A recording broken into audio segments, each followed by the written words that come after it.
Meus irmãos e meus amigos, aqui estamos mais uma vez em nosso canal de Estudos Espíritas. E você que está chegando aqui agora, se inscreva no nosso canal, aproveite os estudos aqui já realizados. Que o nosso dia, não é, gente, seja assim de muita paz e muita luz no nosso caminho. Hoje nós vamos fazer um estudo muito bonito.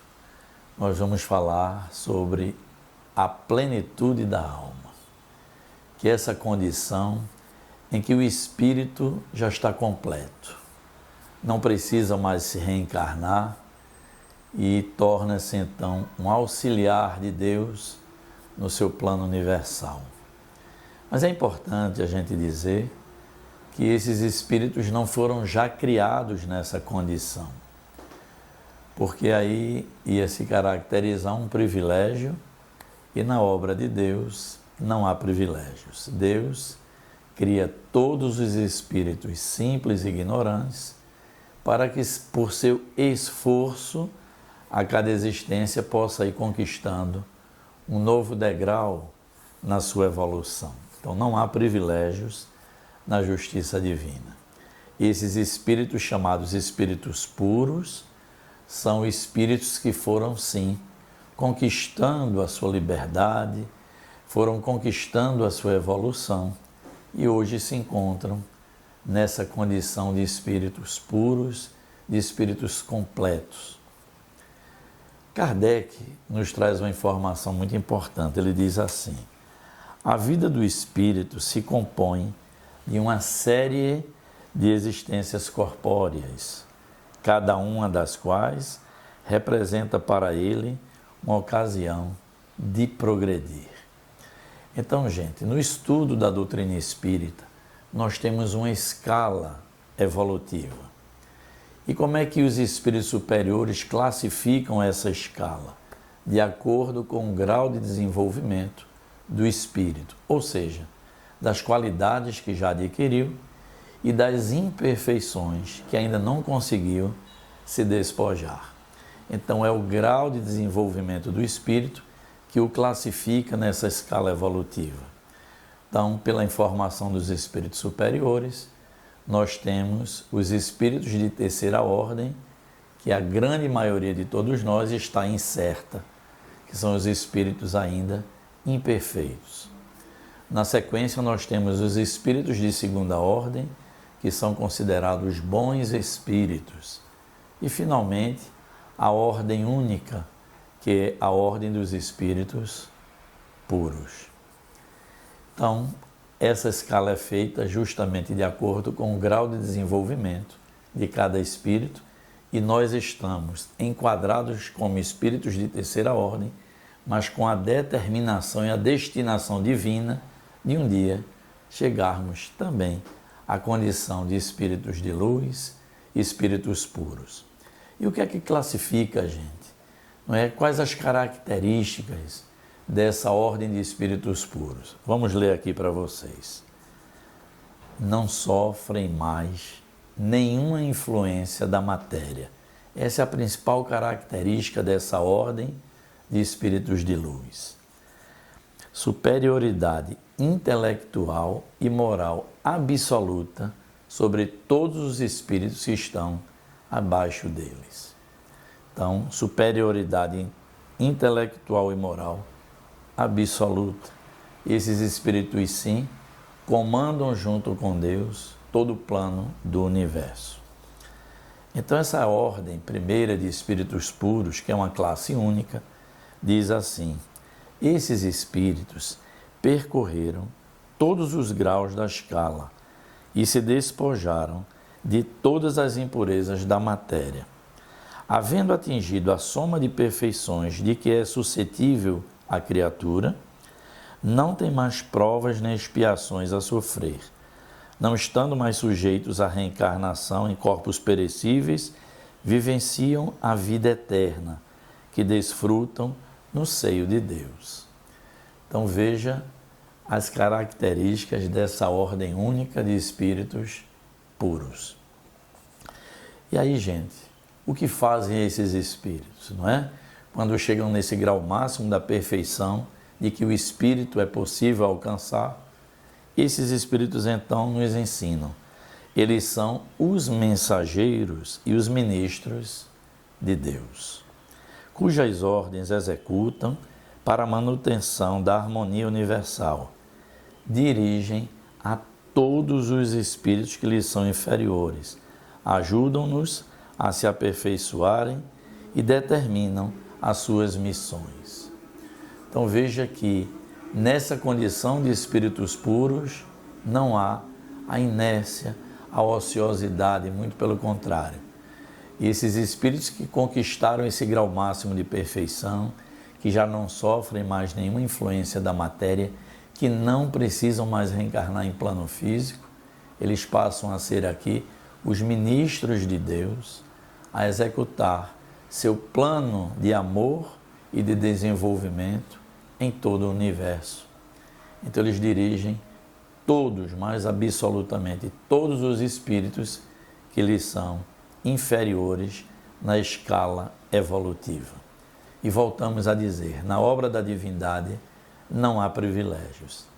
A escala nos demonstra os diversos graus a serem conquistados por nós espíritos até que possamos chegar também à ordem absoluta de espíritos puros.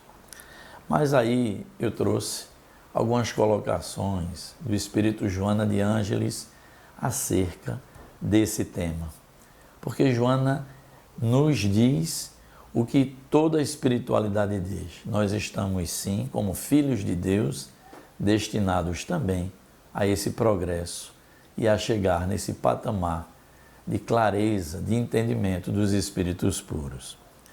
Olha o que diz Joana. O ser humano está também fadado à plenitude dos espíritos puros, não é? São plenos, são completos, já não sofrem mais nenhuma influência material. E Joana diz isso, o ser humano está fadado à plenitude do espírito. E o seu processo de iluminação é inevitável, cabendo-lhe o dever de estruturar-se nos princípios ético-morais que proporcionam harmonia interior e bem-estar emocional. É isso, não é? Quando nós conquistamos a cada degrau o nosso aperfeiçoamento moral, ético, espiritual, nós vamos sentindo realmente em nossa vida um quadro de harmonia indescritível. Mas aí diz Joana, enquanto o indivíduo não desperte para a sua realidade de ser integral que é, ou seja, espírito, perispírito e matéria, responsabilizando-se pelas mudanças que devem operar em seu mundo íntimo, a fim de modificar o seu próprio comportamento, ninguém poderá auxiliá-lo nesse mistério, que é exclusivamente seu. Desse modo, a renovação moral é pessoal e intransferível. Meus amigos e meus irmãos, é o que diz Joana, é preciso que haja em nós um despertamento de consciência e que brote em nós, de dentro para fora, a necessidade de mudanças de comportamento, de alinhamento ético-moral, de ajuste de nossa conduta às leis de Deus, para que a gente possa realmente ir conquistando novos degraus na nossa escala evolutiva. Olha a frase dos Espíritos. Muitos desejam melhoria na sua vida, mas poucos desejam mudança. Essa situação, gente. Melhoria todos nós queremos, não é verdade?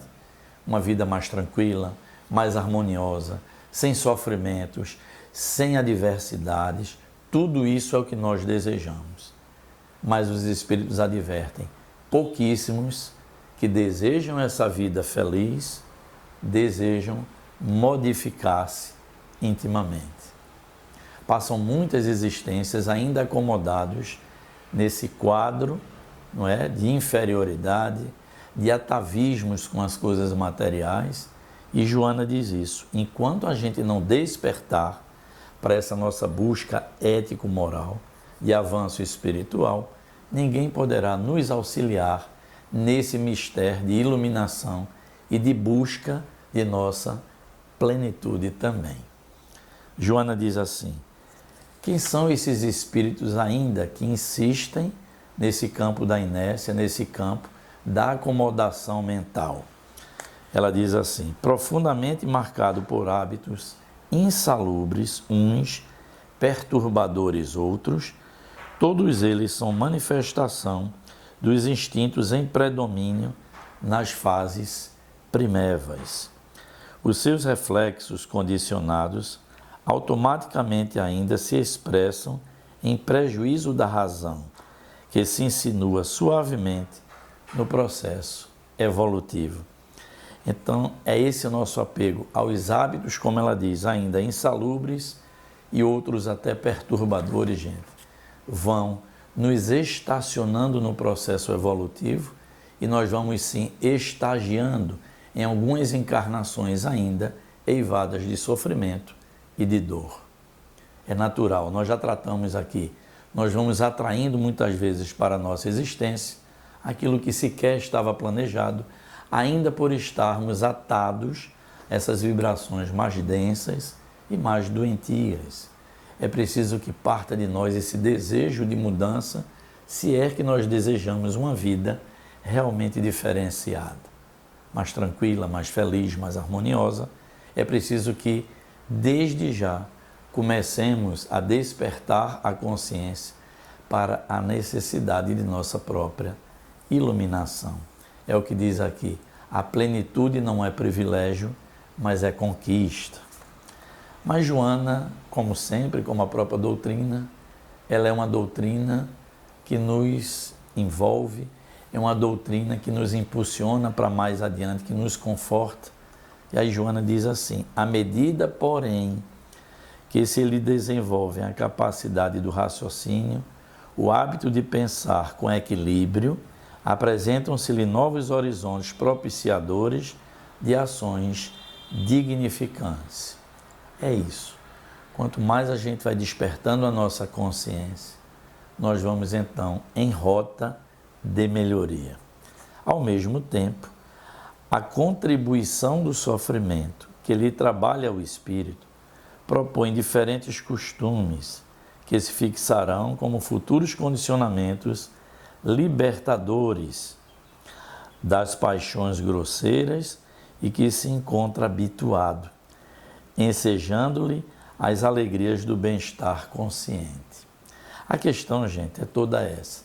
É que muitos de nós ainda está habituado às vibrações mais densas, mais grosseiras, os hábitos menos sadios e a espiritualidade inteira, como faz Joana aqui, vem nos balançar, vem nos despertar e, como ela diz, por muitas vezes é o sofrimento quem nos desperta e quem nos retifica a rota de evolução.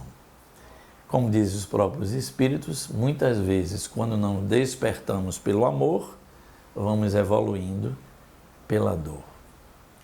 Então, nos encaminhando para o final do nosso estudo, diz aqui Joana: como já disse Joana, vem Kardec na questão 967, querendo dar um entendimento melhor para a gente da condição desses espíritos já puros, mais completos. Aí Kardec diz assim: em que consiste a felicidade dos bons espíritos? Aqueles que já conquistaram a paz íntima. Resposta dos espíritos: em conhecerem todas as coisas, em não sentirem ódio, nem ciúme, nem inveja, nem ambição, nem qualquer das paixões que ocasionam a desgraça dos homens. O amor que os une lhes é fonte de suprema felicidade. Não experimentam as necessidades, nem os sofrimentos, nem as angústias da vida material. São felizes pelo bem que fazem.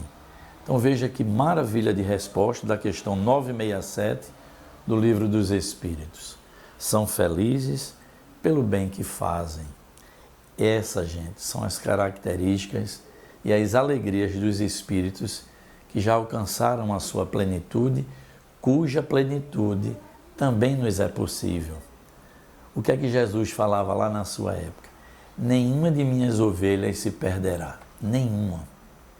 Significa que todos nós temos a mesma condição de evoluirmos e conquistarmos esse estado de completude, de plenitude dos espíritos puros.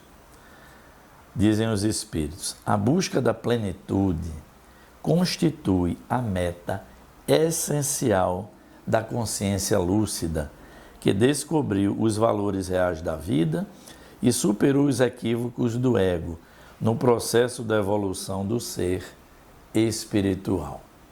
Gente, mais clareza de Joana, dos Espíritos, impossível, não é? A meta essencial da nossa existência é a nossa busca de plenitude. Podemos sim passar várias encarnações anestesiados, ainda inconscientes, apenas usufruindo o que a matéria nos oferta como fim útil, e não é, o fim último do espírito, melhor dizendo, mas tudo que é material é meio para que nós possamos conquistar a plenitude da alma também. E não vamos esquecer o que disse Jesus, está lá em João 10:10. Vim para que tenha vidas em abundância. Então, gente, Jesus veio para trazer o despertamento da humanidade, para deixar, não é, o velho homem e adquirir as conquistas do Espírito que vão realmente nos elevar a um patamar de felicidade, de paz, de alegria, e vamos considerar que hoje é a grande oportunidade de nós começarmos esse despertamento. Espero que tenham gostado desse estudo, onde tratamos da plenitude da alma, e se gostaram, deixem por favor o seu like, você se inscreva se desejar aqui no nosso canal para aproveitar esses estudos, divulguem, gente, bastante, e durante a semana deixem aí seus comentários. Que Deus nos ampare, Deus nos ilumine hoje, agora e para todos sempre.